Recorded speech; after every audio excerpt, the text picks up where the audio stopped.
I heard the wine glass shatter before I heard my mother scream my name. But by then, I was already walking off the stage, microphone still hot in my hand, and 200 guests sitting in absolute silence behind me.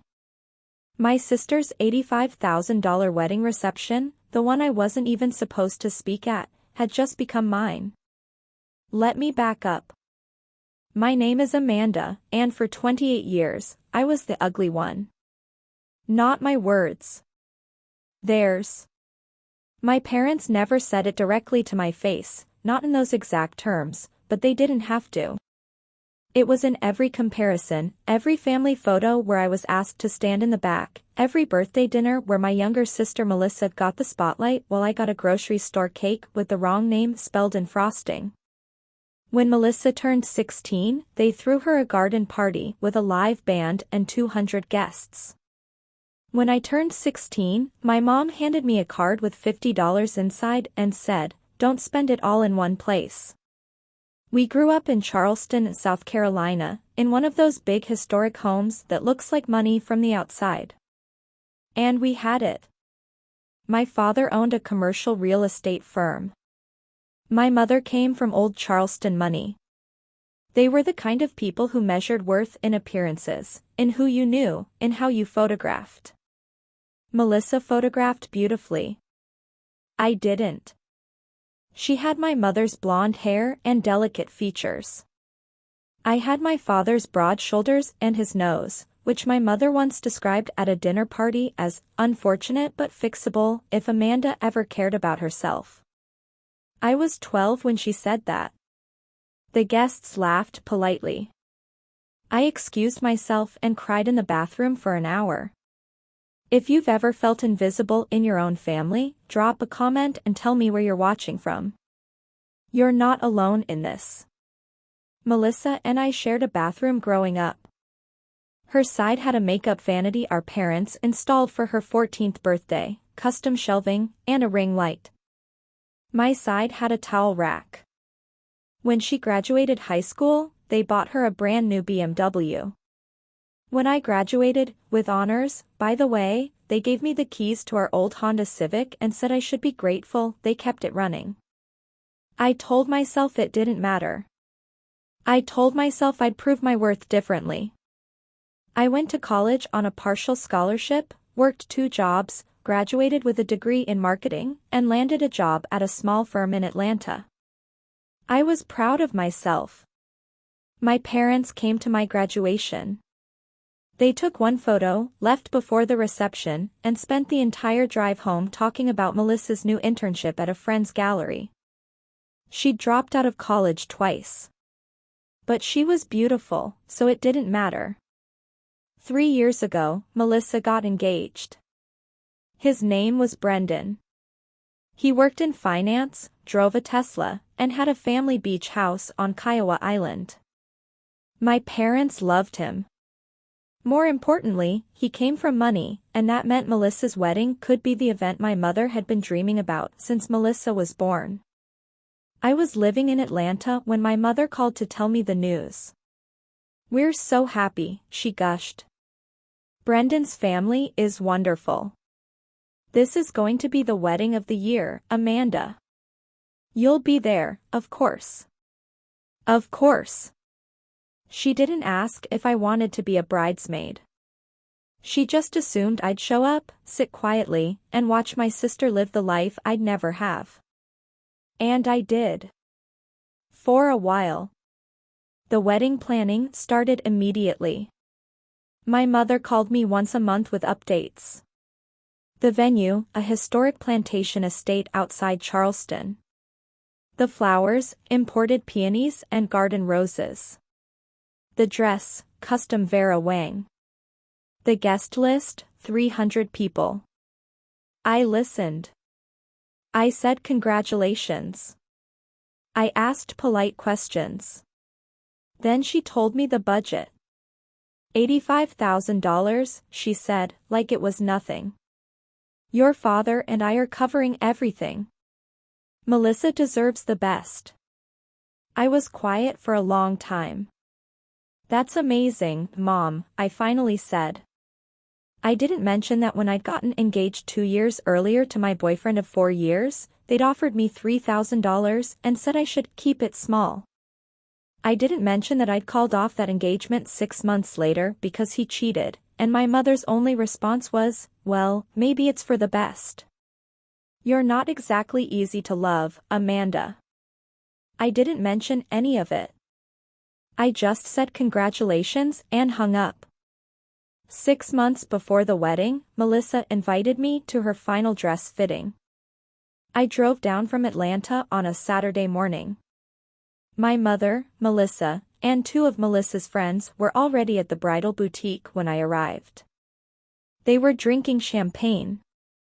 Nobody offered me a glass. Melissa came out in her dress, and I'll admit, she looked stunning. Everyone cried. Everyone took photos. My mother kept saying, "My beautiful girl. My perfect, beautiful girl." Then Melissa looked at me. "What do you think, Amanda?" I smiled. "You look gorgeous." She tilted her head. "You could try, you know. Makeup, a good haircut, maybe some Botox. You'd be surprised what a little effort could do." The room went silent. Then my mother laughed. "Melissa, stop," she said, but she was smiling. "Amanda knows we're joking." I set my purse down on the chair, walked out of the boutique, got in my car, and drove back to Atlanta. Nobody called to apologize. 2 months before the wedding, I got a promotion. Senior Marketing Manager. A 30% raise. My own team. I was thrilled. I called my parents to tell them the news. My father answered. I told him everything. He said, "That's great, Amanda. Listen, can you call back later? We're in the middle of the final tasting for Melissa's reception menu." He hung up before I could respond. That night, I sat in my apartment with a bottle of wine and my laptop, and I did something I hadn't done in years. I let myself get angry. Not sad. Not disappointed. Angry. And I made a decision. I wasn't going to beg for their love anymore. I wasn't going to shrink myself to make Melissa shine. I wasn't going to sit quietly at the edge of her wedding and pretend this was normal. I was going to tell the truth. I spent the next 8 weeks writing. Not a toast. A speech. I wrote about every birthday they forgot. Every cruel comment disguised as a joke. Every time they chose Melissa over me and pretended it was fair. I wrote about the BMW versus the Civic, the $85,000 wedding versus the $3,000 offer, the makeup vanity versus the towel rack. I wrote it all down. Then I edited it. I made it clean, factual, and undeniable. I removed anything that sounded bitter and replaced it with dates, numbers, and direct quotes. I made it sound like a documentary. I practiced it 40 times in my apartment until I could recite it without shaking. Then I waited. If you're wondering what I said, stay with me. The next part is where everything changed. The wedding was beautiful. Melissa looked like a princess. The venue was breathtaking. The ceremony was flawless. I sat in the 4th row, wore a beige dress my mother had picked out for me, and smiled for photos when asked. At the reception, I sat at a table in the back with distant cousins I'd never met. Melissa and Brendan had their first dance. My father gave a toast about how proud he was of his perfect daughter. My mother cried happy tears. Then the DJ announced it was time for open toasts. My mother stood up. She spoke for 5 minutes about Melissa's beauty, grace, and bright future. She didn't mention me once. Brendan's best man went next. Then Melissa's college roommate. Then I stood up. My mother's face went pale. She whispered something to my father. He shook his head, confused. I walked to the front, took the microphone from the DJ, and smiled at the room. Hi, everyone. I'm Amanda, Melissa's older sister. I wasn't supposed to speak today. Nobody asked me to. But I thought it was important to share a few things about growing up with Melissa, since so many of you have heard about her incredible life. I paused. The room was silent. When Melissa turned 16, our parents threw her a garden party with a live band and 200 guests. It cost about $12,000. When I turned 16, I got a card with $50. When Melissa graduated high school, she got a brand new BMW. I got a 12-year-old Honda Civic. When Melissa got engaged, our parents offered to pay for her entire wedding. $85,000. When I got engaged, they offered me $3,000 and told me to keep it small. My mother stood up. Amanda, stop this. I kept going. When I was 12, my mother told a room full of dinner guests that my nose was unfortunate but fixable if I ever cared about myself. When I got promoted to senior marketing manager 2 months ago, my father hung up on me because he was busy with Melissa's reception menu tasting. And 2 months ago, at her final dress fitting, Melissa told me I should try Botox because a little effort might help. The room was frozen. I'm not saying this to ruin anyone's day. I'm saying it because for 28 years, I've been told that I'm not enough. That I'm the ugly one. The disappointing one. The one who doesn't deserve attention, or love, or even basic respect. And I believed it. I spent my entire life trying to earn what Melissa got for free. I looked directly at my parents. But I'm done. I'm done apologizing for existing. I'm done pretending this is normal. And I'm done letting you treat me like I'm worth less than her.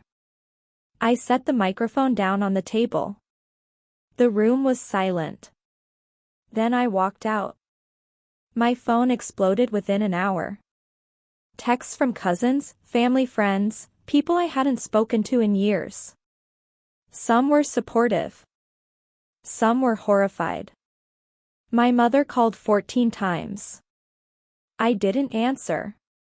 My father sent one text, "You've embarrassed this family. Don't contact us."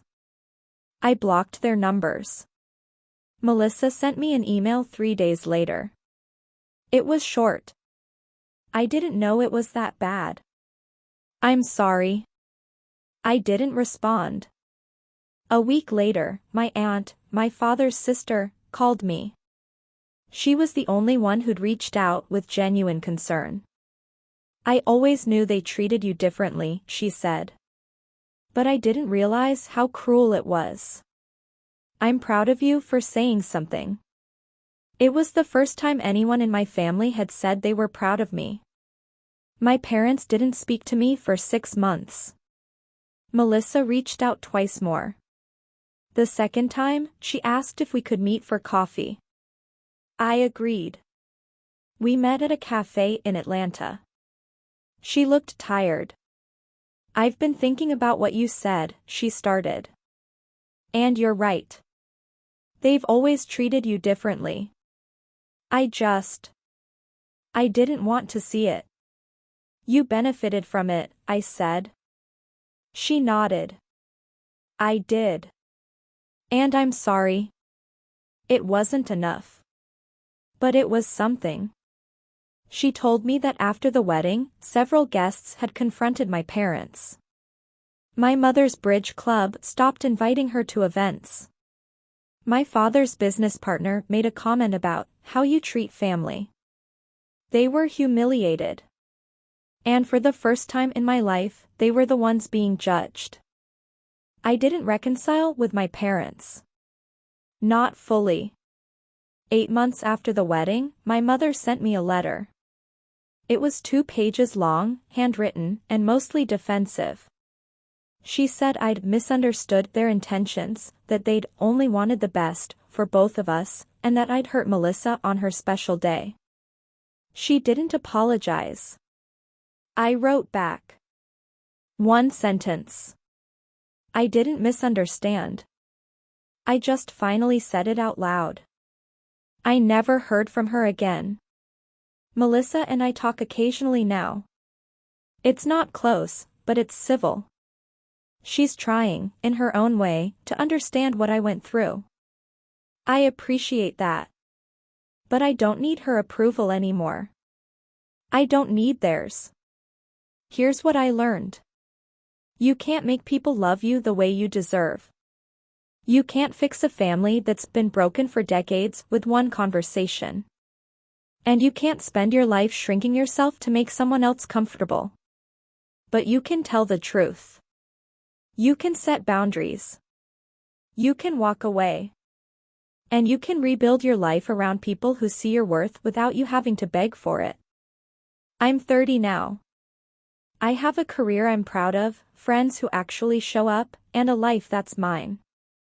I'm not the ugly one. I'm not the disappointing one. I'm just Amanda. And that's enough. If this story hit home, do me a favor, hit that subscribe button and drop a comment. Tell me what you would have done. Tell me if you've ever had to stand up to family. I read every single one. Because the truth is, a lot of us are taught that family is everything. That you owe them loyalty no matter what. But sometimes, the bravest thing you can do is tell the truth, even when it costs you everything. Even when it costs you them.